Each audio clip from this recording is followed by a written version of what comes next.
Your dream vacation to Turkey starts from rupees 79,999 only with GT Holidays, South India's #1 travel brand. Veerappan operation ஆரம்பத்திலிருந்து பண்ணின கோணமே தப்பு. ஏன்னு கேட்டிங்கன்னா வெறும் அதிரடியிலேயே இறங்கினாங்க. துப்பாக்கி குண்டுனாலேயே அவனை பிடிச்சிடலாம் அப்படிங்கிற மாதிரி போனான். அதுதான் ஃபெயிலியர் ஆச்சு. சும்மா உழவுவது மட்டும் நம்ம வச்சுக்கிறோமே, ஜோசிய ரீதியாக நம்ம ஏன் போகக்கூடாது சார்? ஜோசிய ரீதியாக ஜோதிடம்னா என்னென்னா, அவர் இருக்கிற இடத்த ஜோசியத்தில் தான் கண்டுபிடிக்க முடியும். நீங்கள் ஒருத்தனை டார்கெட் பண்ணுறீங்க, அவனுக்கு டைம் நல்ல டைமா கெட்ட டைமானு பார்க்கணும். கெட்ட டைம்னா அப்போ போய் அட்டாக் பண்ணணும். மற்ற அதிகாரிகளிட்டிருந்து கிடைத்த தகவலின்படி வீரப்பனை உயிரோடு தான் பிடித்தார்கள். வீரப்பன் டீம் கூட எப்படி வெள்ளத்துறை சார் அசோசியேட் ஆனாரு சார்? வீரப்பனை பிடிச்சதுக்கு அப்புறம் தான் வெள்ளதுறையவே கூட்டிட்டு போறாங்க. வெள்ளதுறை வீரப்பனின் அதிரடிப்படையில இல்லை. விஜயகுமார் வீரப்பனை பிடிச்ச உடனே ஜெயலலிதா மேடத்துக்கு இன்ஃபார்ம் பண்ணியிருக்காங்க. அப்போ ஜெயலலிதா மேடத்திட்ட பிடிச்சிட்டோம்னு ஷூட் பண்ணுங்கன்ட்டாங்க. என்ன உயிரோடு வச்சுக்கிட்டு கேஸ் என்ன கருணாநிதி அவர்களுக்கும் ஃபோன் பண்ணி சொல்லியிருக்கேன். அப்போ எதிர்கட்சி தலைவராச்சு சார் கலைஞர். ஏன் இது சொன்னாருன்னா, இவங்க சொன்ன தியரியே தப்பு. வேன்ல வந்தான், நாங்கள் வேனை சுற்றி பழச்சோம், வேனை சுற்றி சுட்டோம், செத்துட்டான்னா அதெல்லாம் லாங் ரேஞ்ச். வீரப்பண்டு இந்த இடது கண் உள்ளே போயிடும். துப்பாக்கியை நெத்தியில் வச்சு சுட்டிங்கன்னா அதனுடைய ஃபோர்ஸில் கண்ணு உள்ளே போகும். ஓகே, அதாவது பாயிண்ட்ல வச்சு சுட்டிருக்காங்க. பாயிண்ட்னா நெத்தியிலே வச்சு, அப்போ தான் ரொம்ப க்ளோஸ் ரேஞ்ச். தமிழின் மிக முக்கியமான செய்திகளையும் அரசியல் நிகழ்வுகளையும் உடனுக்குடன் தெரிந்து கொள்ள ஆதன் செயலியை டவுன்லோட் செய்யுங்கள். டவுன்லோட் செய்வதற்கான லிங்க் டிஸ்கிரிப்ஷனில் உள்ளது. ஆதன் தமிழர்களுக்கு அன்பு வணக்கம். இன்று நம்மோடு ஓய்வு பெற்ற காவல்துறை அதிகாரியும் வழக்கறிஞருமான திருமிகு வரதராஜன் வந்துள்ளார். சார் வணக்கம் சார். வணக்கம்.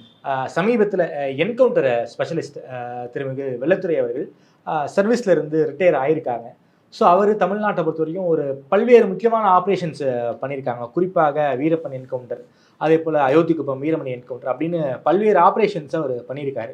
குறிப்பாக வீரப்பன் என்கவுண்டரை பற்றி உங்ககிட்ட கேட்கணும்னு நினைக்கிறேன் சார். அது எஸ்ஐடி, அதுக்கப்புறம் உளவுத்துறை, பல்வேறு போலீஸ் துறைகள் வீரப்பனுடைய ஆப்ரேஷனை ரொம்ப சிறப்பாக எக்ஸிக்யூட் பண்ணியிருக்காங்க. கிட்டத்தட்ட ஒரு 2 ஸ்டேட் போலீஸ் அதில் வேலை பார்த்துருக்காங்க. கடைசி நேரத்தில் வீரப்பனை எப்படி சார் பிடிச்சாங்க, என்ன நடந்துச்சு, எப்படி Tamil Nadu police team Veerappan team கூட இன்ஃபில்ட்ரேட் ஆகி வீரப்பனை காட்டுக்குள்ளே இருந்து வெளியே கொண்டு எப்படி அந்த ட்ராப் பண்ணாங்க, அந்த பின்னணி எங்களுக்காக சொல்ல முடியுமா சார்? வீரப்பன் விஷயத்தில் அதுக்குன்னு அதிரடிப்படை தனியாக இருந்தது. இந்த ஆப்ரேஷன் எல்லாம் அதிரடிப்படைவங்க தான் பண்ணாங்க. அதிரடிப்படையில் சம்மந்தப்பட்டவங்க யாரும் வாயை திறக்க மாட்டாங்க, உண்மையும் பேச மாட்டாங்க. உண்மையை பேச மாட்டாங்க. எப்படி கொண்டோன்னா அதுக்கு பல காரணங்களை மாற்றி சொல்லுவாங்க. எப்போவுமே தமிழ்நாடு காவல்துறை ஓப்பனாக இருக்கணும். முடிஞ்சதுக்கப்புறம் மக்களுக்கு தெரியணும் இவங்க அதில் நிறைய வேலை பண்ணியிருக்காங்க திறமையாக. அதை கூட அவங்க வெளியில் சொல்லலை. அதனால் அங்கே இருக்கக்கூடிய அதிகாரிகள், தெரிந்த அதிகாரிகள் எங்களிடம் பகிர்ந்த விஷயங்களை வச்சு தான் நான் இதை சொல்கிறேன். ஏன்னா நான் வீரப்பன் காட்டுக்குள்ளே நேரம் போகலை, நான் ஒன்றும் ஆப்ரேஷன் இல்லை அப்படின்னு தான் உங்களுக்கு எங்களுக்கு எப்படி தெரியும்னா, காவல்துறையில் அது சம்மந்தப்பட்ட அதிகாரிகள் டிஸ்கஷன் நடக்கும். அதை வச்சு தான் இந்த இதை சொல்கிறேன். வீரப்பன் ஆப்ரேஷன் ஆரம்பத்திலிருந்து பண்ணின கோணமே தப்பு. ஏன்னு கேட்டிங்கன்னா வெறும் அதிரடியிலேயே இறங்கினாங்க.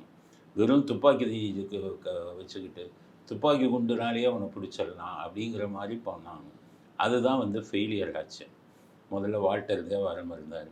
அவர் முழு நேர திறமையான அதிகாரி. அவர் ஆனால் முழு நேர அதிகாரியாக அதில் போடல. அவருக்கு ஏடிஜிபியாக இருந்தார், அங்கேயும் இன்சார்ஜில் இருந்தார், எஸ்ஐடி இன்சார்ஜ். அதனால் அவர் இருந்தவரை எதுவும் வெற்றி அடையலை. வால்டர் தேவாரத்துக்கு அப்புறம் காளிமுத்துன்னு கருணாநிதி போட்டார்.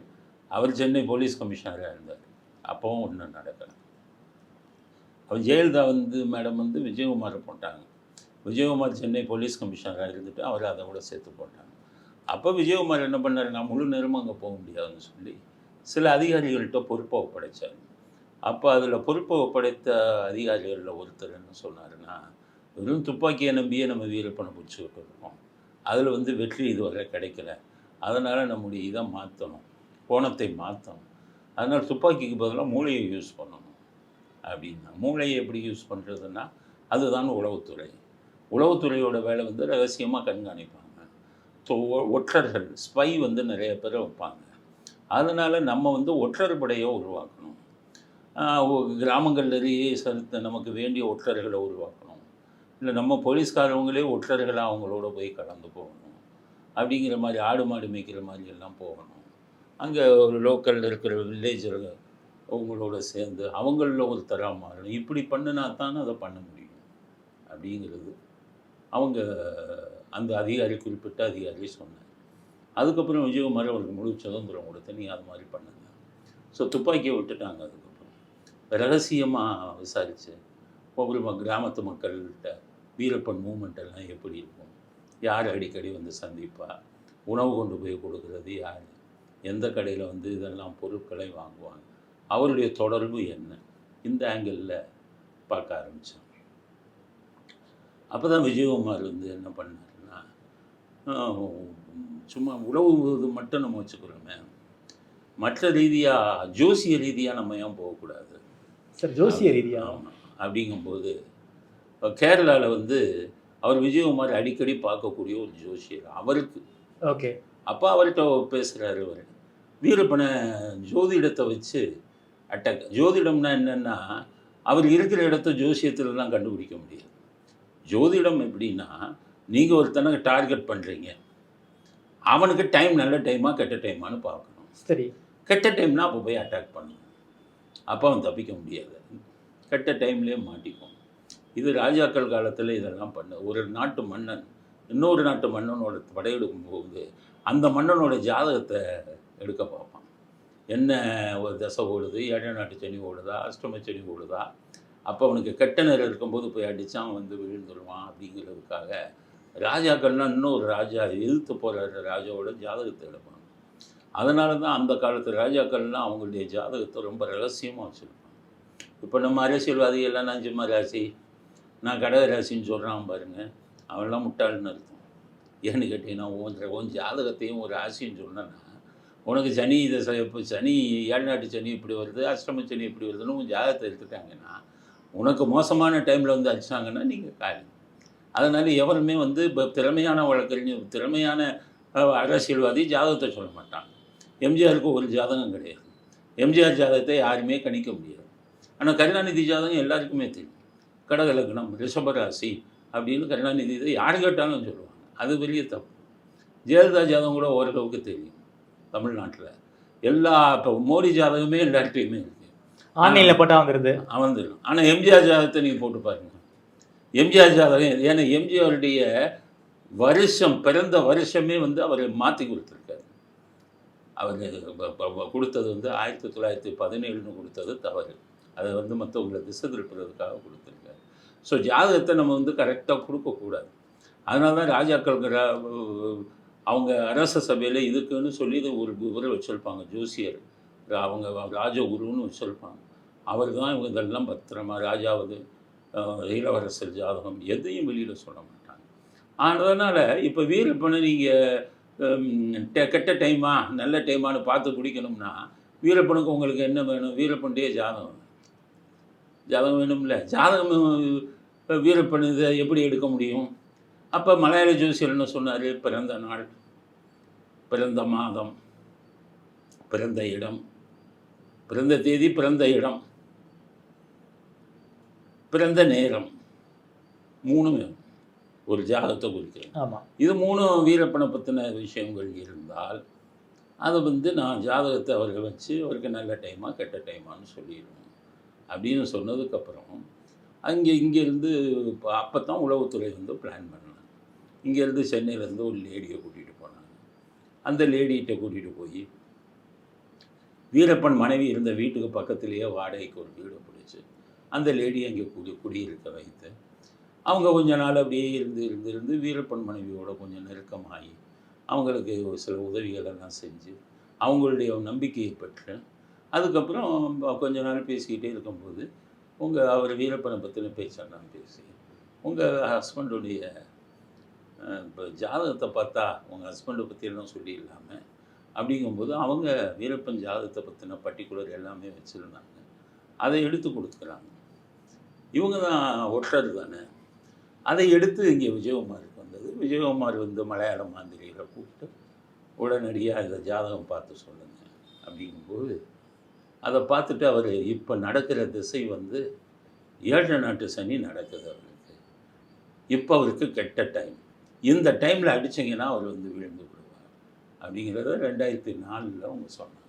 ஓகே. ஸோ ஜோசியத்தை பார்த்த உடனே விஜயகுமார் முடிவு பண்ணார், சரியான டைம் அவனை அடிக்கிறதுக்கு, இப்போ ஆப்ரேஷன் ஆரம்பிங்க அவங்க மாட்டிடுவாங்க அப்படிங்கிற ஒரு இதை வந்து அவர் போட்டார். அதுக்கப்புறம் அந்த ஜோசியர் சொன்னது, அவர் எந்த தெய்வத்தை அதிகம் கும்பிட்றாங்களோ அதே தெய்வத்தை நீங்களும் கும்பிடுங்க. அப்படிங்கும்போது அந்த காட்டுக்குள்ளே ஒரு அம்மன் இது இருக்கும், அதைத்தான் வீரப்பன் அடிக்கடி வந்து கும்பிட்டுட்டு போவாங்கன்னு சொன்ன உடனே விஜயகுமார் அதே கோயிலுக்கு போய் கும்பிட்டார். பண்ணாரி அம்மனா சார்? பண்ணாரி அம்மன் கும்பிட்டார். கும்பிட்டது மட்டும் இல்லை, வீரப்பனை பிடிச்சி இது பண்ணிட்டோம்னா நான் மொட்டை போடுறேன்னே வேண்டி. ஆமாம், ஏன்னா அவர் மொட்டை போட்டார் வீரப்பனை பிடிச்சதுக்கப்புறம். என்ன பண்ணும், ஸோ முல்லை முள்ளால் எடுக்கணுங்கிற மாதிரி எப்போவுமே இந்த குற்றம் செய்கிறவங்களுக்கு கடவுளோட துணை ரொம்ப அதிகம் இருக்கும். என்னுடைய காவல்துறை இதில் நான் வந்து அதை நிறைய பார்த்துட்டேன். ஏன்னு கேட்டிங்கன்னா நிறைய குற்றவாளிகள் பிடிபடுவாங்க. பிடிபட்டு கேட்டிங்கன்னா கொள்ளையடிக்கிற பணத்தில் கொஞ்சம் பணத்தை போய் நாங்கள் திருப்பதிக்கு போய் உண்டியலில் போட்டு வருவோம்லாம் சொல்லியிருக்காங்க. ஸோ அவர்களுக்கும் தெய்வ பக்தி உண்டு. தெய்வம் பார்க்கும்போது தன்னிடம் வேண்டக்கூடிய பக்தர்கள் இதை நிறைவேற்றி வைப்பாங்க.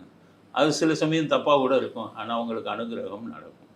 ஸோ இந்த மாதிரி விஷயங்கள் நான் நிறைய விஷயம் ஆராய்ச்சி மாதிரியே பண்ணி குற்றவாளிகளுக்கு தெய்வத்தின் துணை இருக்கா அப்படிங்கிறது வந்து நான் ஆராய்ச்சி மாதிரியே பண்ணேன்.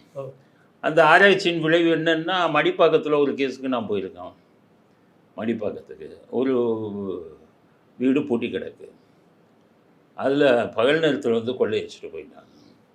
பகல் நேரத்தில் கொள்ளையடிச்சோடனே அதுக்கப்புறம் அவங்க திருப்பதிக்கு போயிருக்காங்க, கொள்ளையடிக்கப்பட்டது சரின்னு சொல்லி அதுக்கப்புறம் அந்த மடிப்பாக்கம் இதில் சொல்லி, இந்த கொள்ளையன் பிடிபட்டால் நீங்கள் எனக்கு சொல்லுங்கள், ஏன்னா லோக்கல் போலீஸ் ஸ்டேஷன் தான் பிடிப்பாங்க. ஸோ அவங்க ஒரு ஆளை பிடிச்சிட்டாங்க, கமலக்கண்ணு ஏதோ ஒரு பேர் பிடிச்சிட்டாங்க. பிடிச்சோன்னே அவனை ஜெயிலுக்கு அனுப்பினோடனே நான் ஜெயிலுக்கு எப்போவுமே ஜெயிலில் போய் தான் நான் இந்த விஷயம்லாம் எடுப்பேன். ஜெயில் டெஸ்ட்டுன்னு எங்களுக்கு உண்டு. ஓகே. நான் ஜெயில் டெஸ்ட்டுக்கு போய் உள்ளே போனேன்னா அவங்கள கூப்பிட்டு கேட்பேன். அப்போ கரெக்டாக போய் மடிப்பாக்கம் அந்த இதில் யார் வந்திருக்கானோ அவனை கூப்பிட்டு அவன்கிட்ட கேட்டேன், எப்படி அடித்த, அவங்க திருப்பதிக்கு போயிருக்காங்க, நீ என்ன மாதிரி ஆப்ரேட் பண்ண என்ன ஏதுன்னு கேட்டான். அவன் கேட்கும்போது அவன் சொன்ன விஷயம் என்னன்னா, அவங்க வீட்டுக்கு போனேன், பீரோவை உடைச்சேன், ஒரு பணம் கூட இல்லை, நகையை பார்த்தேன், ஒரு நகை கூட பீரோவில் இல்லை. அப்போ நான் நினச்சேன் இவங்க வந்து பேங்க்கில் வச்சுட்டு போயிட்டாங்க, லாக்கரில், வெளியூர் எங்கேயோ போகிறாங்க, அங்கே லாக்கரில் வச்சுருக்காங்க அப்படின்னு நினச்சிட்டு அங்கேயே இன்றைக்கி பொழப்பு ஒன்றுமே கிடைக்கலையே, நமக்கு வருமானம் இல்லையேன்னு அங்கேயே சோர்ந்து உக்காந்தேன். நான் வந்து வெங்கடாஜலபதி பக்தர், திருப்பதி வெங்கடாஜலபதி. அப்போ அப்படியே பார்க்கும்போது இங்கே ஒரு ஃபோட்டோ, திருப்பதி வெங்கடாஜலபதி ஃபோட்டோ இருந்தது. அதை எடுத்து முத்தம் கொடுத்து, எனக்கு இன்றைக்கி பொழப்புக்கு நீ வழி பண்ணலைன்னு சொல்லணும்னு சொல்லி ஒரு சேரை போட்டு அந்த வெங்கடாஜலபதி ஃபோட்டோ அப்படி தூக்குனா அதுக்கு பின்னாடி இருந்து பொட்டலம் விழுந்தது. பார்த்தா நகையும் பணமும் அதில் இருந்தது. ஆக வீட்டில் இருக்கிறவங்க பீரோவில் வச்சா திருடிடுவாங்கன்னு சொல்லி வெங்கடாஜலபதியை நம்பி பின்னாடி வச்சாங்க. ஆனால் நானும் வெங்கடாஜலபதியை கும்பிட்றதுனால ஒழிச்சு வச்சுருந்த பணத்தை வெங்கடாஜலபதி என் கையிலே கொடுத்துட்டாரு அப்படின்னு சொன்னாங்க. நான் புஸ்தகமே எழுதியிருக்கேன் அது. இதே மாதிரி நிறைய அதுங்க குற்றவாளிகளுக்கு இறைவன் எப்படி அனுகிரகம் கொடுக்குறானா இல்லையான்னு வாழ்க்கையில் நடந்ததை வச்சு போட்டோம். ஸோ அந்த மாதிரி ஒரு இது வந்தது. அப்போ அதனால் அந்த ஜோசியர் என்ன சொல்லிட்டாரு, குற்றவாளிகளுக்கு எப்பவுமே தெய்வம் உறுதுணையாக இருக்கும் கும்பிடும்போது. அதனால் அந்த பண்ணாரி அம்மன் வந்து அவனுக்கு உறுதுணையாக இருக்குங்கும்போது அதே பண்ணாரி அம்மன்கிட்ட போய் அவனை பிடிக்கணும்னு நீங்களும் இது கேளுங்க. அப்போ உங்களுக்கும் அந்த அம்மன் வந்து உங்களுடைய கோரிக்கையை நிறைவேற்றி வைக்கும்போது அவன் பிடிபடலாம். இப்போ அவனுக்கு கெட்ட நேரம் 7 நாட்டு சனி நடக்குது அப்படின்னு சொன்ன உடனே இதை கரெக்டாக அவர் எடுத்து இந்த டைமில் அடிக்கணும் அப்படின்னு சொல்லி இவங்க ஆப்ரேஷனை கரெக்டாக பண்ணாங்க. கரெக்டாக பண்ணி எனக்கு கிடைத்த மற்ற அதிகாரிகள்கிட்டருந்து கிடைத்த தகவலின்படி வீரப்பனை உயிரோடு தான் பிடித்தார்கள். ஓகே சார், எப்படி சார் உள்ளே போனாங்க? வீரப்பன் டீம் கூட எப்படி வந்து வெள்ளத்துறை சார் வந்து அசோசியேட் ஆனார் சார்? இல்லை, வெள்ளத்துறைங்கிறவர் அப்புறம் தான் பிக்சர்லேயே வர்றாரு. வீரப்பனை பிடிச்சதுக்கப்புறம் தான் வெள்ளத்துறையவே கூட்டிகிட்டு போகிறாங்க. வெள்ளத்துறை வந்து வீரப்பனின் அதிரடிப்படையில் இல்லை, வீரப்பனின் அதிரடிப்படையில் அவரை சேர்க்கலை. எனக்கு கிடைத்த தகவல் படி வீரப்பனை பிடித்தவுடன் அவனை சுடணும்னு முடிவு பண்ணுறாங்க. அப்போ சுடணுங்கும்போது வெள்ளத்துறையை கூட்டிகிட்டு போகிறாங்க. இதுதான் எனக்கு கிடைத்த நம்பகமான தகவல். ஆனால் வீரப்பனை உயிரோட தான் பிடிச்சாங்க. ஆமாம், வீரப்பன் வேட்டையில் வந்து வெள்ளத்துறையெல்லாம் போகலை. அதில் நிறைய விஷயங்கள், நல்ல விஷயங்களும் நடந்தது, கெட்ட விஷயங்களும் நடந்தது. எல்லாத்தையுமே நான் பேட்டியில் சொன்னேன். அதுக்கப்புறம் காவல்துறையில் சொன்ன விஷயங்களை விட மற்ற விஷயங்கள், சில விஷயங்கள் அந்த வீரப்பன் ஏரியாவில் இருந்து நிறைய பத்திரிகை இவங்க துறையை சேர்ந்தவங்களும் அங்கே போய் நிறையா இதில் ஈடுபட்டாங்க. அவங்ககிட்ட இருந்து நிறைய செய்திகள் எடுத்ததில் இவங்க வீரப்பனை ஏமாத்துனது, கண் ஆப்ரேஷன் பண்ணுறோம் அதனால் வாங்கன்னு கூட்டிகிட்டு போனதாக இவங்க சொன்னாங்க. ஆனால் எனக்கு ஸ்பாட்டிலேருந்து கிடைத்த செய்தி என்னென்னா, வீரப்பனை வந்து குண்டு செய்கிறதுக்கு அவனே செஞ்சு எப்படி செய்யணும்னு தெரிஞ்சுக்கிறதுக்கு ஆர்வமாக இருக்கான். கிரனைடு. ஆமாம், குண்டுன்னா இந்த வெடிகுண்டு, கையெறி குண்டா, வெடிகுண்டு, கன்னி வெடி, இதெல்லாம் வெளியிலேருந்து வாங்க வேண்டியது இருக்குல்ல, அதை சொல்கிற டெக்னிக்கும் உனக்கு சொல்லிக் கொடுக்குறோன்னு சொல்லி இவங்களே ஆள் அனுப்பி அதை அவன் நம்பி சரி எனக்கு சொல்லிக் கொடுங்கன்னு சொல்லும்போது ஒரு குறிப்பிட்ட இடத்துக்கு கூட்டிகிட்டு போய் அதை எப்படி செய்யணுங்கும்போது எப்படி வெடிக்கணுங்கிறத அவங்க செஞ்சு காமிச்சு அந்த வெடிக்கும் போது ஏற்பட்ட புகையில் அவன் மயக்கம் பட்டு கொள்கிறான்.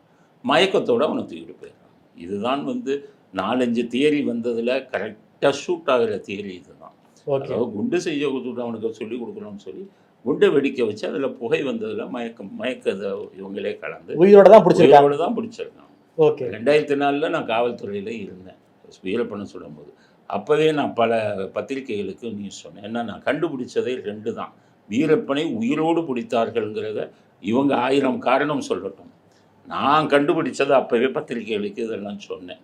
உயிரோடு தான் பிடிச்சிருந்தாங்க. வீரப்பன் இந்த இடது கண் உள்ளே போயிருந்தது. ஆமாம், அந்த இடது கண் உள்ளே போனால் பேலிஸ்டிக் தியரி, ஃபாரன்சிக் சயின்ஸில் பேலிஸ்டிக் தியரின்னு இருக்குது. பேலிஸ்டிக் தியரி பற்றி திடீர்னு நீங்கள் துப்பாக்கியை நெத்தியில் வச்சு சுட்டிங்கன்னா அதனுடைய ஃபோர்ஸில் கண் உள்ளே போகும். ஓகே, அதாவது பாயிண்ட்ல வச்சு சுட்டிருக்காங்க. பாயிண்ட் நான் நெத்திலே வச்சு, அப்போ தான் ரொம்ப க்ளோஸ் ரேஞ்ச். ஓகே, பாயிண்ட்ல வச்சு இங்கே வச்சு சுட்டிருக்காங்க. அப்போ உயிரோடு பிடிச்சி நெத்தியில் தான் வச்சு சுட்டிருக்காங்க. அதில் தான் கண்ணு உள்ளே போனேன். லாங் ரேஞ்சில் இருந்து அடிச்சிங்கன்னா கண்ணு உள்ளே போகாது. ஓகே, ஷார்ட் ரேஞ்சில் வச்சு எடுத்திருக்காங்க. இவங்க சொன்ன தியரியே தப்பு.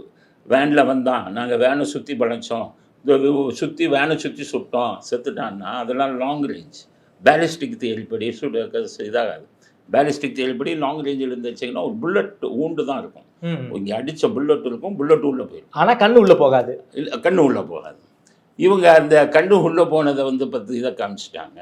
ஆனால் சொன்னது வந்து லாங் ரேஞ்சில் இருந்து சுட்டேன். அது தியரி ஃபெயிலியர், அது போலீஸ் தியரி ஃபெயிலியர். பாயிண்ட்ல வச்சு தான் சுட்டுருக்காங்க. பாயிண்ட்ல வச்சு சுட்டு அதை நான் 2004 மாநகரசு பத்திரிகைக்கே சொல்லி நீங்கள் இதுதான் நடந்தது. நான் அப்போ என்னென்னு கேட்டிங்கன்னா காவல்துறை இதெல்லாம் பார்க்கல, பொதுமக்களுக்கு உண்மை போய் சேருன்னு அது என்ன அவனை சுட்டாச்சு செத்தாச்சு அப்படின்ட்டு நான் அதை சொன்னேன். அவனை வந்து உயிரோடு தான் பிடிச்சிருக்காங்க.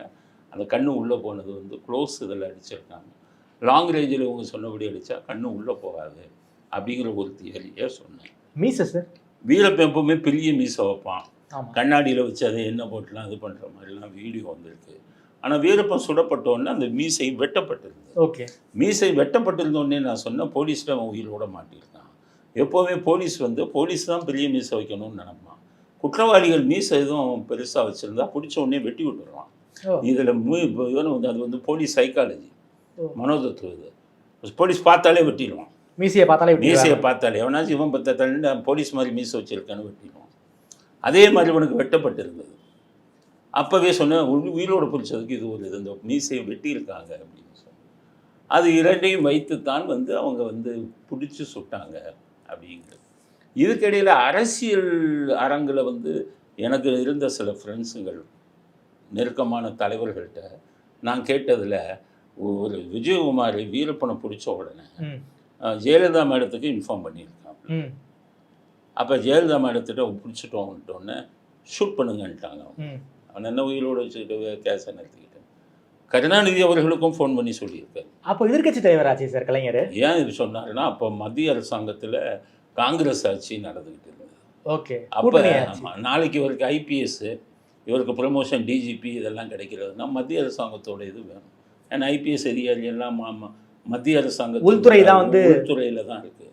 அவங்களுடைய தயவு நமக்கு வேணுங்கிறதுக்காக அவங்க என்ன பண்ணுவோம், இப்போ அவங்களையும் கையில் போட்டுக்கணுங்கிறதுக்காக விஜயகுமார் சோனியா காந்திக்கும் சொல்லியிருக்காரு, கருணாநிதிக்கும் சொல்லியிருக்காரு. அப்போ பிடிச்சிட்டோங்கிறது, அப்போ உயிரோடு பிடிச்சோங்கிறதுக்கு அது ஒரு ஆதாரம். ஸோ இப்படியெல்லாம் பிடிச்சி இது பண்ணி அதுக்கப்புறம் தான் சுட்டாங்க. சுட்டதுக்கு அப்போ வீரப்பனை சுடணும்னு தீர்மானம் பண்ணுறாங்கல்ல, அப்போ தான் இவங்க இந்த வெள்ளத்துறை இந்த குரூப்பெல்லாம் அவங்க கூப்பிட்றாங்க, சுடுறதுக்காகத்தான் கூப்பிட்றாங்க. தேடுதலுக்கு அவங்க போகவே இல்லை. கடைசி ஒரு வாரத்தில் போனவர் தான் வெள்ளத்துறை மற்றவர்கள். அதுக்கு முன்னாடி இருந்தவர்கள்லாம் வேறு. கோபாலகிருஷ்ணன் ஒருத்தர்லாம் எஸ்பியாக இருந்தார். அவர் அவ்வளோ கஷ்டப்பட்டுருக்காரு. அவர் இப்போ கன்னிவெடியில் மாட்டி கை கால்லாம் அடித்து ஆஸ்பத்திரிலாம் ரொம்ப நாள் இருந்தார். வீரப்பனுகிற செத்தவங்க எத்தனையோ பேர் இருக்காங்க காவல்துறையை சேர்ந்தவங்க. அவங்க யாருக்குமே இவங்க எந்த வித இதையும் கொடுக்கல. அதாவது அவங்க இதை வந்து ரெகக்னைஸ் பண்ணலை. அவங்களுடைய பணியை வந்து அவங்க வந்து சரியாக அங்கீகரிக்கலை. உண்மையிலே செத்தவங்க, உண்மையிலே இது பண்ணவங்க. கடைசியில் ஜெயலலிதா கடைசி நேரத்தில் வந்த உடனே விஜயகுமார் என்ன பண்ணாருன்னா, அவருக்கு வேண்டிய அதிகாரி இதில் ப்ரமோஷன் கொடுக்கலாம்னு சொல்லி அவர்கிட்ட ஆஃபீஸில் வேலை பார்த்தவன், வீட்டில் வேலை பார்த்தவன், அவனெல்லாம் வீரப்பண்ணதில் இதாக காமிச்சு அவனுக்கு இந்த நோஷனல் ப்ரமோஷன்னு சொல்லி கொடுத்தாங்க. அதில் வீடு கொடுத்தவங்க நிறைய பேர் பார்த்தீங்கன்னா அவங்களெல்லாம் வீரப்பன் ஆப்ரேஷனுக்கு போகவே இல்லை. அவங்களெல்லாம் அதிகாரிகளாக போட்டு அவங்களுக்கு வீடு, ப்ரமோஷனு, வேண்டியவங்களுக்கெல்லாம் ப்ரமோஷனு. இந்த மாதிரி ஒரு தப்பான இது தான் நடந்தது இங்கே. வீரப்பன் பேர் சொல்லி காவல்துறை அதிகாரிகள் நிறைய பேருக்கு நல்லா மஞ்சள் குளிச்சாங்க. அவங்களுக்கு வேண்டிய அதிகாரிகள்லாம் இவர் இருந்தார். அவங்க கடைசி ஒரு வாரத்தில் போனவங்க. வெள்ளதுரையாச்சும் ஒரு ஷூட் பண்ணுவார், இப்போ தைரியமான ஆள், என்கவுண்டர்லாம் பண்ணுவார், கூட்டிகிட்டு போனாங்க. என்கவுண்டரே பண்ணாத சில நிறைய பேருக்கு ப்ரமோஷன் கொடுத்துருக்காங்க. காட்டு பக்கமே போகாதவங்களுக்கெல்லாம் ப்ரமோஷன் கொடுத்தாங்க. ஸோ இந்த மாதிரி இதை வச்சுக்கிட்டு மிஸ்யூஸ் பண்ணி அவங்களுக்கு வீடு, பங்களா, ப்ரமோஷனு, விஜயகுமாருக்கு வேண்டிய ஆஃபீஸருங்கள்லாம் கீழே இருக்கிறவங்களாம் கூப்பிட்டு, வா நீ எங்கே நம்மகிட்ட ஆர்டர்லேயே வேலை பார்த்தல, வா வீரப்பனுகிறவர் இருந்தார், அவருக்கு ஒரு ப்ரமோஷன். அவருக்கு விசுவாசமாக இருந்தவங்களுக்கெல்லாம் இந்த மாதிரிலாம் பண்ணாங்க. Okay sir. அதாவது வீரப்பன் அவரோட பிடிச்சாச்சு. ஜெயலலிதா மேடம் சொல்லி தான் என்கவுண்டர் பண்ணாங்களா சார்? ஆமாம், ஜெயலலிதா எப்போவுமே சிஎம்கிட்ட கேட்பாங்க. சிஎம்கிட்ட கேட்கும்போது அவங்க ஸ்ட்ரைட்டாகவே ஷூட் பண்ணியிருக்காங்க. அவங்களுக்கு என்னென்னு கேட்டிங்கன்னா, இதை வந்து வச்சுக்கிட்டு இதுக்கு ஜெயிலில் வச்சுக்கிட்டு ஒரு 7-8 வருஷம் கேஸை நடத்திக்கிட்டு சாட்சிகளை கொண்டு வந்துட்டு இந்த மாதிரி விஷயங்கள்லாம் இதுக்கு தேவையில்லை. அவர் நிறைய கொலை பண்ணியிருக்காரு. வீரப்பன் மேலே நிறைய கொலை வழக்குகள் இருக்குது. ஃபாரஸ்ட் ஆஃபீஸரை கொன்னது இதெல்லாம் இருக்குது. அதனால் என்ன தண்டனையை எக்ஸிக்யூட் பண்ணுங்க அப்படிங்கிறது தான். அதே கருணாநிதியோட அப்ரோச் எப்படி இருந்தது சிஎம்மாக இருக்கும்போது? இப்போ ஜெயலலிதான்னு சொன்னாங்கன்னா யாரையும் கூட்டி குறைச்சி பேசலை. ஜெயலலிதாவை சிஎம்மாக இருக்கும்போது பிடிச்சாங்க, ஷூட் பண்ணுங்கன்ட்டாங்க. கருணாநிதி சிஎம்மாக இருக்கும்போது கடத்திட்டு போனாங்க இவரை, ராஜ்குமாரை. அவர் என்ன பண்ணார்? ஆட்களை தூது அனுப்புனார். தூது அனுப்பி அவன்கிட்ட பேசுங்க அப்படின்ட்டு அவனுக்கு 10 கோடி 20 கோடி அப்படின்னு சொல்லி அவனுக்கு பணத்தை கொடுத்து பேரம் தானே பேசுங்க. இல்லை சார், ஒரு பக்கத்து ஸ்டேட்லுடைய சூப்பர் ஸ்டார் சார், அவரை கடத்திட்டாங்க. ஆப்ரேஷன் அதே இதில் ஜெயலலிதா இருந்திருந்தாங்கன்னு வைங்க, அவர் உயிரோடையும் மீட்டிருப்பாங்க, வீரப்பனை ஷூட் பண்ணியும் இருப்பாங்க. ஆனால் வீரப்பனை ஷூட் பண்ணுறதுங்கிறது அவ்வளோ சாதாரண விஷயம் தான். ஏன்னா வீரப்பன் கூடயே போயிடுறாங்க பக்கத்தில். பத்திரிகையாளர்லாம் வீரப்பன் கூடயே போகிறாங்க. அப்புறம் வீரப்பன் கூட போயிட்டாங்கங்கும்போது அவனை சுடுறது இது பண்ணுறதுங்கிறது சாதாரண விஷயம். அவங்க என்ன பண்ணியிருப்பாங்க? பத்திரிகையாளர் உள்ளே போகிறாங்கல்ல, அவங்கள ரகசியமாக ஃபாலோ பண்ண பின்னாடி போலீஸ் அனுப்பியிருப்பாங்க. இவங்க போய் பேசும்போது ஷூட் பண்ணியிருப்பாங்க. இவங்க அப்படி இல்லை, பத்திரிகையாளரே போகிறாங்க, பத்திரிகையாளரையே இது பண்ணிட்டு போகிறாங்க. போயிட்டு உள்ளே போய் பேசிட்டு அவன் 10 கோடி கேட்குறான், 20 கோடி கேட்குறான் அப்படின்னு எல்லாம் சொல்லிட்டு இந்த மாதிரி விஷயங்கள்லாம் பண்ணிக்கிட்டு ஒரு நாடகம் நடத்திக்கிட்டு இருந்தாங்க. அதனால் இப்போ ஜெயலலிதா கரெக்டாக அவங்க வந்து விஜயகுமாரை போட்டலன்னா அவனை பிடிச்சிருக்க முடியாது. ஓகே. அதனால் போட்டு இது பண்ணி ஒரு இரும்பு கரம் கொண்டு ஒரு நடவடிக்கை எடுத்தாங்க. அதனால தான் இது இதாச்சு. போலீஸ் ஆஃபீஸருங்களை அவன் யூஸ் பண்ணார் விஜயகுமார். என்கவுண்டருங்கும்போது எல்லா போலீஸ்காரனை நெத்தியில் வச்சு சுடுனா சுட மாட்டான். 90% போலீஸ்காரன் சுட மாட்டான். ஏன்னா யாருக்கும் சுட்டான்னு போதும். ஏன்னா இதில் சுடுவான். துப்பாக்கி சுடுங்கும்போது ஜென்ரலாக சுடுறது தானே, ஆட்களை நோக்கி சுடுறது இல்லை, ஜென்ரலாக சுடுறது. அது சொல்லுவாங்க. ஒரு ஆளை நிறுத்தி சுடுன்னா ரொம்ப பேருக்கு அந்த பயம் வரும். அதில் எக்ஸ்பர்ட் வந்து பொன்மாணிக்கவேலு, இவர் ஃபஸ்ட்டு வால்டர் தேவாரம், அதுக்கடுத்தது பொன்மாணிக்கவேலு, அதுக்கடுத்தது டிஜிபியாக இருந்து ரிட்டையர் ஆனார் திரிபாதி. இப்படி வந்தவங்க தான். அதில் பின்னாடி கொண்டாந்து ட்ரெயின் பண்ணவங்க தான் இந்த வெள்ளத்துறை. இவங்க பொன்மாணிக்கவேலாம் அவர் எஸ்பியாக இருந்தவர், ஏற்கனவே ஐஜியாக இருந்து ரிட்டையர் ஆனார். பொதுவாக பெரிய பதவியில் இருக்கிறவங்கலாம் இது பண்ணுவாங்க. பொன்மாணிக்கவேல் டைரெக்டாக அடிப்பார். அவங்கள துரத்தி போகிறது இவரே போவார். துரத்தி போகும்போது அவனை கொல்லணும்னு நினச்சே போக மாட்டார். அவனை அடித்து பிடிக்கணும்னு தான் போவார். அவனுடைய எதிர்த்தாக்குதல் பலமாக இருந்தது இதுன்னா தான் அவர் ஷூட் பண்ணுவார். ஏன்னா அவர் இதெல்லாம் கரெக்டாக ஃபாலோ பண்ணி தான் செய்வார். சும்மா போல ஒன்று சுட்டுட்டா நாளைக்கு நம்ம மேலே கேஸ் ஹியூமன் ரைட்ஸ் வைலேஷன் வந்துருன்ட்டு அவர் எடுத்தோன்னே சொல்ல மாட்டார். இவருக்கு ஆபத்து வருதுன்னா அந்த மாதிரி தைரியமாக இருந்து சுடக்கூடியவங்க வந்து ரொம்ப குறைவு. அதில் வெள்ளதுரை நல்ல முறையில் வந்தார். அதை அவங்க சரியாக யூஸ் பண்ணிக்கல. அதுலேயும் காவல்துறையில் நிறைய அரசியல் உண்டு. இந்த பாருங்களேன், வெள்ளதுரையை வந்து கடைசி சஸ்பெண்ட் பண்ணிட்டு அதுக்கப்புறமா ரிட்டையர்மெண்ட். அதெல்லாம் தப்பு இல்லை. ஒரு நல்ல காவல்துறையில் வந்து, ஏன்னா என்னை பொறுத்தவரை வெள்ளதுரை இதை வந்து வீரப்பன் ஆப்ரேஷனில் நான் பெருசாக சொல்ல மாட்டேன். வீரப்பன் ஆப்ரேஷனில் அவருக்கு வந்து எந்த வித பெரிய ரோலும் கிடையாது. வீரப்பனை பிடிச்சதும் அவங்க வேறு விதில் பிடிச்சாங்க, வெள்ளதுரை போய் பிடிக்கல. வீரப்பனை என்கவுண்டர் பண்ணும்போது வெள்ளதுரையோட கான்ட்ரிபியூஷன் அவங்களுக்கு தேவைப்பட்டது கொடுத்தார். இது நீங்கள் வந்து வெள்ளதுரை வந்து பெருசாக சாதித்தது வந்து அயோத்தியா குப்பம் வீரமணி தான். ஏன்னா அவன்னா யாரும் பயப்படுவாங்க. அவனை வந்து அந்த அளவுக்கு அவ்வளோ சீக்கிரம் பண்ண முடியாது. அவனை அவர் பண்ணினதில் வந்து அவருடைய இது வந்து அவருடைய பங்கு வந்து ரொம்ப முக்கியமான பங்கு. ஓகே சார், இன்னொரு கேள்வி இருக்குது சார். வீரப்பனை உயிரோட பிடிச்சிட்டாங்க, அதாவது சுட்டுட்டாங்க. இந்த இடைப்பட்ட நேரத்தில் என்ன சார் நடந்திருக்க வாய்ப்பு இருக்குது? அது வந்து ஒரு கிரே ஏரியாவாக இருக்குது. என்ன சார் அது? எப்போவுமே போலீஸ் பிடிச்சிட்டு வந்தாங்கன்னா ஒரு 2-3 நாள் இது பண்ணுவாங்க. அட்லீஸ்ட் 2 நாள் கழிச்சு தான் கொண்டாங்களா? இல்லை, அதான் குறைந்தது 2-3 நாள் வந்து விசாரிப்பாங்க. ஓகே, விசாரணையில் ஏதாச்சும் வேறு தகவல் மாட்டுதா அப்படிங்கிற விஷயங்கள் எல்லாம் அவங்க விசாரிப்பாங்க. ஓகே, அந்த விசாரிச்சுட்டு அந்த மாதிரி இதை விசாரணை வச்சுக்கிட்டு அந்த டைமுக்குள்ளே அதிக அரசியல்வாதிகளுக்கெல்லாம் தெரிவிச்சுட்டு அவங்ககிட்ட இருந்து ஒரு கன்கரன்ஸ் வாங்கிட்டு அதுக்கப்புறம் அந்த 2-3 நாட்கள் தான் அவங்க வச்சுருந்துருக்க வாய்ப்பு. அதுக்கப்புறம் தான் அந்த அந்த மெயின் ரோட்டில் அந்த சின்ன ஆம்னி வேனில் கூட்டிகிட்டு போய் அதெல்லாம் செட்டப்பா சார்? அதெல்லாம் அது எப்போவுமே போலீஸில் நடக்கிறது. அதை நம்ம விமர்சனம் பண்ணக்கூடாது. ஓகே, ஏன்னு கேட்டிங்கன்னா அதில் பல பிரச்சனைகள் வரும். எப்படின்னு கேட்டிங்கன்னா என்கவுண்டர் பண்ணால் 302ல் கேஸை போடுவான். இவங்க வந்து நலனுக்காகத்தானே செய்கிறாங்க. வீரப்பனுக்கும் அவருக்கும் விஜயகுமாருக்கு என்ன சொந்த பகையா? வெள்ளதுரைக்கும் அவங்களுக்கு என்ன சொந்த பகை? ஒரு சமுதாயத்துக்காகத்தான் பண்ணுறாங்க. அப்படிங்கிறதுனால அந்த மாதிரி ட்ராமாஸ் வந்து நிறைய பண்ணுவாங்க. ஆனால் எல்லாத்துலேயும் ட்ராமா ஒழுங்காக பண்ணுவாங்க. இதில் ட்ராமா வந்து கொஞ்சம் சொதப்பினாங்க. அதனால தான் நான் அப்போ இருக்கும்போதே இவங்க பண்ண ட்ராமாலெல்லாம் சில விஷயங்கள் நானே அப்போ சொன்னேன். இவங்க பத்திரிகைகளுக்கு நான் இது பண்ணி கொடுத்தேன். வீரப்பனை பிடிச்ச உடனே இவன் வீரப்பன் தானாங்கிறத வந்து விஞ்ஞானபூர்வமாக முதல்ல உறுதிப்படுத்தணும். வீரப்பனை வந்து கர்நாடகா மாநிலத்தில் ஒரு குறிப்பிட்ட போலீஸ் ஸ்டேஷனில் 20 வருஷத்துக்கு முன்னாடி அரெஸ்ட் பண்ணி அவன் கைரேகையை எடுத்து வச்சுருந்தாங்க. அது வேற ஒரு இதில் நான் அதை பார்த்தேன். அந்த கைரேகையை, அந்த கைரேகையை கொண்டு வந்து வீரப்பனுடைய பிணத்தை உள்ள கைரேகையை எடுத்து இறந்தவன் வீரப்பன் தான்ங்கிறத முதல்ல அவங்க ஐடென்டிஃபை பண்ணியிருக்கணும். அதுதான் ப்ரொசீஜர். ஓகே, மேட்ச் பண்ணியிருக்கணும். சிஆர்பிசி படி அதுதான். அதனால் நான் அதை தான் இவங்ககிட்ட தான் சொன்னேன், இது பத்திரிக்கைக்காரவங்ககிட்ட. இதெல்லாம் அவங்க பண்ணலை. ஓகே, ஏன்னா வீடியோவில் காமிச்சோன்னே எல்லாருக்குமே வீரப்பன் தெரிஞ்சு போச்சுல்ல. குறிப்பாக வீரப்பன் ஆப்ரேஷன் எப்படி நடந்துச்சு, வீரப்பன் எப்படி என்கவுண்டர் செய்யப்பட்டாருங்கிறப்பனையே ரொம்ப விரிவாக சொல்லியிருக்கீங்க. குறிப்பாக இதில் போலீஸ் கமிஷனர் விஜயகுமாரோடைய ஆப்ரேஷன், குறிப்பாக ஜோசியம் பார்த்தெல்லாம் வந்து வீரப்பன் வந்து ட்ராப் பண்ணாங்க அப்படிங்கிற விஷயங்களை ரொம்ப வெளிப்படையாக பேசியிருக்கீங்க. நேரம் கொடுத்து பேசியதுக்கு நன்றி ராஜன் சார். நன்றி.